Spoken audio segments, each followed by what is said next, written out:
Abhimanyu movies देखने वाले भाई सारे दर्शकों ने पवन मलिक मोखरा की हाथ जोड़कर राम राम और नमस्ते। हाल फिलहाल जंतर मंतर पे भाई एक बार दिखा दे भाई, जहां अपने हिंदुस्तान की आन बान शान अपने देश की रेसलिंग क्रीम बैठी है, धरने पे बैठे हैं। नू ना सोचियो भाई कि मैं काम आ रहे हैं, धरने पे बैठे हैं। और हमारे साथ जो जुड़ गए हैं फिलहाल आम आदमी पार्टी के विधायक हैं जून साहब। मैं उनका परिचय उन्हीं की जुबानी आप लोगों तक पहुँचवाऊंगा। सबसे पहले तो स्वागत है जून साहब अभिमन्यु मूवीज पर। बहुत बहुत धन्यवाद। मैं भी हरियाणा से हूँ, बहादुरगढ़ के पास मेरा गांव है और बिजवासन विधानसभा से मैं विधायक हूँ। हमारे एक और साथी विधायक आए हुए वीरेंद्र कादियान, वो भी बेरी गांव से हैं और दिल्ली कैंट से विधायक हैं। आपका गांव लोहा माजरा? जी, मेरा गांव लोहा माजरा है, बहादुरगढ़ के बिल्कुल पास। क्योंकि ये लड़कियां ज़्यादातर पहलवान हरियाणा से हैं, वैसे भी हमारा नैतिक फ़र्ज़ बनता है कि हम आएँ, इनका सपोर्ट करें। और इससे बड़े दुख की बात नहीं होगी कि पहलवानों को आज इस हालात में बैठना पड़ रहा है और एक जायज़ डिमांड के लिए। वैसे जून साहब मैं एक बात पूछना चाहूँगा आपसे सीधी सीधी, क्या हमारे देश में दो लो हैं क्या?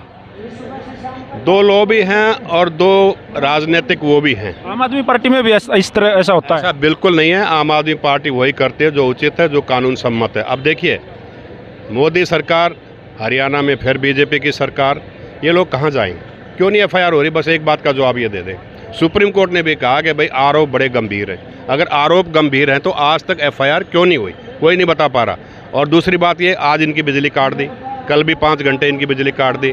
तो इनको दबाया जा रहा है, डराया जा रहा है। और कारण सिर्फ एक ही है कि इन लोगों ने राजनीतिक समर्थन मांग लिया। अलग अलग पार्टी के लोग आ रहे हैं, तो उस चीज़ से डर के कि ये प्रदर्शन प्रोटेस्ट और ना भड़क जाए और ना बढ़ जाए, इनको तंग किया जा रहा है। और मुझे तो ये भी डर है रात रूत को इनको ज़बरदस्ती यहाँ से हटाया भी जा सकता है। अच्छा, लठ भी मारने की उम्मीद है? हो सकता है, ये सरकार कुछ भी कर सकती है। आप इनसे कुछ भी उम्मीद कर लो, ये गलत से गलत काम कर सकते हैं। जब एक माइनर लड़की, नाबालिग लड़की एलिगेशन लगा रही है कि मेरे साथ इस तरह सेक्सुअल हरेसमेंट हुई, उस पर ये एफआईआर नहीं होने दे रहे, तो इससे ज़्यादा और क्या बड़ी बात होगी? अच्छा जी विधायक जी, मैं सीधी सीधी, आप तो राजनीति में हो, हर चीज़ को जानते हो, क्या होती है इस तरह से? इतने दबंग भी इंसान होते हैं राजनीति में कि भाई प्रधानमंत्री क्या इतनी छोटी चीज़ को नहीं देखते? वो मन की बात में राजस्थान की एक छोटी सी गली की बात का जिक्र कर देते, क्या उसकी नज़र में ये नहीं है? बिल्कुल है, सब कुछ है। इसमें राजनीतिक इंटरफेरेंस बहुत ज़्यादा है। अगले साल 2024 में पार्लियामेंट का इलेक्शन है।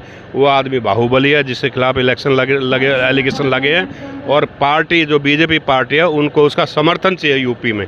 इस वजह से उसके खिलाफ कोई कार्रवाई नहीं की जा रही है, लेकिन देर सवेर कार्रवाई ज़रूर होगी। फिर इसका मतलब तो तानाशाही होगी? तानाशाही है ही। तानाशाही बताइए आप, क्या नहीं है? कानून को कोई मानता नहीं, सुप्रीम कोर्ट को कोई मानता नहीं, गवर्नर को कोई मानता नहीं। लेफ्टिनेंट गवर्नर दिल्ली अपनी में चलाता, आम आदमी सब पार्टी को, सरकार को काम नहीं करने दिया जा रहा। तो सिर्फ और सिर्फ तानाशाही, इसके अलावा कुछ नहीं है। अच्छा, इसमें आम आदमी पार्टी का कोई इन्वॉल्व नहीं हो सकता? मतलब आप लोग एप्लीकेशन जो ये एफआईआर दर्ज कराने के लिए बात कर सकते हो, इसमें केजरीवाल सर का या आपका या आपकी पूरी पार्टी का इसमें कोई इन्वॉल्व नहीं, कोई ताकत नहीं? बिल्कुल हम इन्वॉल्व हो सकते हैं, लेकिन लॉ एंड ऑर्डर और पुलिस सेंट्रल गवर्नमेंट के अंडर है। हम अपना जोर लगाएं, हम इनको कहें एफआईआर करें, हम कोर्ट में जा सकते हैं, हम लोअर कोर्ट में जा सकते हैं, लेकिन वो इसलिए नहीं जाएंगे कि पहलवान पहले ही सुप्रीम कोर्ट पहुंच चुके हैं। 2 दिन का हमें इंतजार करना पड़ेगा। अगर दिल्ली पुलिस आज आम आदमी पार्टी की सरकार के पास होती तो 1 घंटे के अंदर अंदर एफआईआर हो गई होती। अच्छा, आपको लग रहा है क्या ये किसी एक राज्य का या किसी एक जाति का आंदोलन है? बिल्कुल नहीं। कोई खिलाड़ी किसी जात का नहीं होता, कोई खिलाड़ी किसी स्टेट का नहीं होता। जब ये ओलंपिक में जाते हैं, मेडल जीतते हैं ना, तो पूरे देश के जितने भी लोग हैं उनका सीना चौड़ा होता है। जब देश का तिरंगा वहाँ फहराता है, जब देश का राष्ट्रीय गान वहाँ बजता है, तो हर आदमी उछल पड़ता है खुशी के मारे। तो ये देश और जात पात से, स्टेट से, प्रांत से ये नहीं जोड़ा जाना चाहिए। ये एक ऐसा एजिटेशन है जिसको सबको समर्थन करना चाहिए, और आम आदमी पार्टी और हम इसके 100% इनके साथ हैं। कादियान साहब है जी, आप भी रहना प्लीज़, साथ में रहना प्लीज़। सबसे पहले तो स्वागत है अभिमन्यु मूवीज़ पे, लोकल चैनल है हरियाणा का, और आपका स्वागत है इस चैनल पे। जी नमस्कार सर।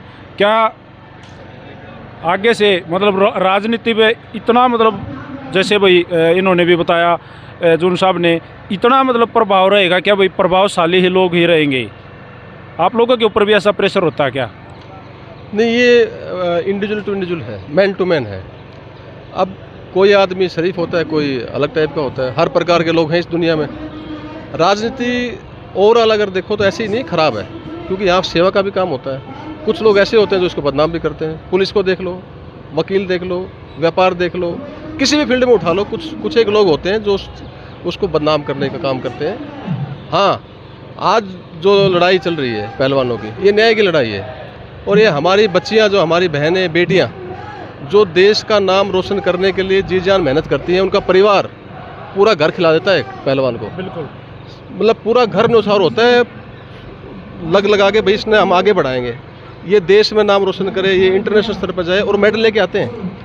जब हमारा झंडा फहराते हुए एयरपोर्ट से उतरते हैं ना, तो हज़ारों की संख्या में लोग इनको लेने के लिए जाते हैं। वहाँ कोई गांव, कोई राज्य, कोई स्टेट या कोई जाति मायने नहीं रखती। बिल्कुल नहीं रखती, देश मायने रखता है। अब जब आप इंटरनेशनल ओलंपिक में, एशियाड में, कॉमनवेल्थ में, किसी भी उसमें, तो कोई आप देश में लगा लो, इंटर स्टेट लगा लो, इंटर जो भी लेवल के खेल हैं, तो वहाँ पे ये मायने नहीं रखता कि मैं किस गांव से हूँ, मैं किस जाति का हूँ, किस धर्म का हूँ। वो मायने रखता है कि मेरा तिरंगा कैसे लहरा रहा है। एक बड़ा नाम सामने आया है, पीछे हरियाणा में बात भी होने लग रही है उसके बारे में, बबीता फोगाट, जो भारतीय जनता पार्टी के सदस्य हैं, उनमें पार्टी में वो हैं, लोग कह रहे हैं वो क्यों नहीं आ रहे, आप क्या कहोगे सीधे सीधे? देखिए, मैं इन सब चीज़ों से परे की बात करूँगा।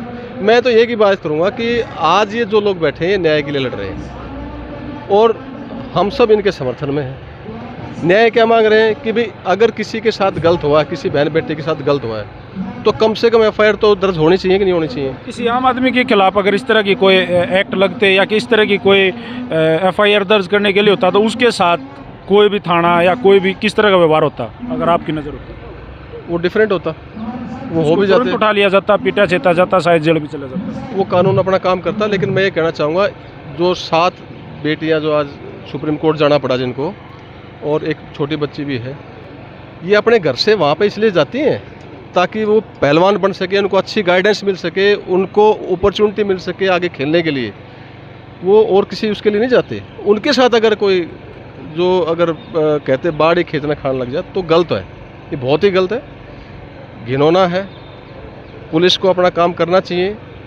जो बड़े बड़े पदों पर बैठे हैं, चाहे मैं प्रधानमंत्री जी को कहूँ, गृह मंत्री जी को कहूँ, या पुलिस प्रशासन के लोग कहूँ, इन सब को अपना काम करना चाहिए। एक सीधा सा सवाल है, थोड़ा कड़वा उसका है आप दोनों के लिए। सर जोन साहब, आप दोनों विधायक हो, वर्तमान के विधायक हो, आज आप धरने पे आए हो जंतर मंतर, क्या पार्टी को रिप्रेजेंट करने के लिए आए हो या फिर एक आम आदमी की तरीके से अपने मन के भाव से आए हो? Please sir.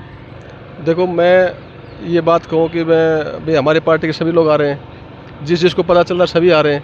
हमें और जोन साहब, हमें कल आना था, बट कल हमारा कोई ऐसा कार्य निकल गया तो हम चाह के भी नहीं आ पाए।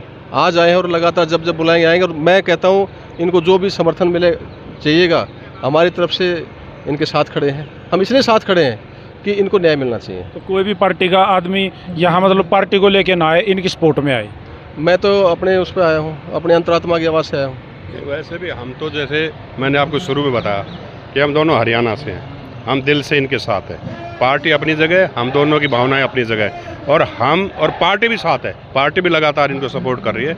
एक बात बताइए मुझे, रेसलिंग फेडरेशन क्या इन लोगों से पैसा नहीं कमाती? बिल्कुल सही बात है, कमाती है ना। तो आज वो रेसलिंग फेडरेशन कैसे इनको बदनाम कर रही है जी। दूसरी बात, बबीता फोगाट की आपने बात की, उसको उस कमेटी में ले लिया जिसकी रिपोर्ट आज तक प्रकाशित नहीं हुई।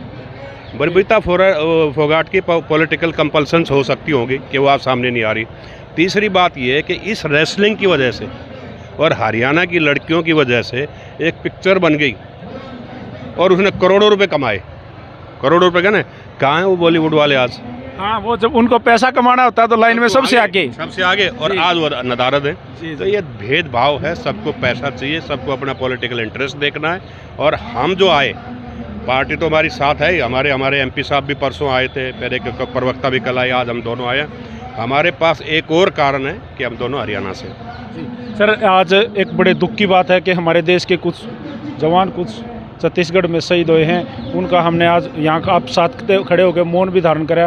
तो उनके लिए हम भाई उनके पूरे परिवार को और जो शहीद हुए उनको भगवान अपने चरणों में स्थान दे और उनके परिवार को इतनी ताकत दे कि इस दुख की घड़ी को सह सकें। और सर, दोनों विधायक जो आप मेरे साथ जुड़े, आपने मुझे समय दिया, थैंक यू। मुझे भी अच्छा लगा, आप दोनों हरियाणा से हो।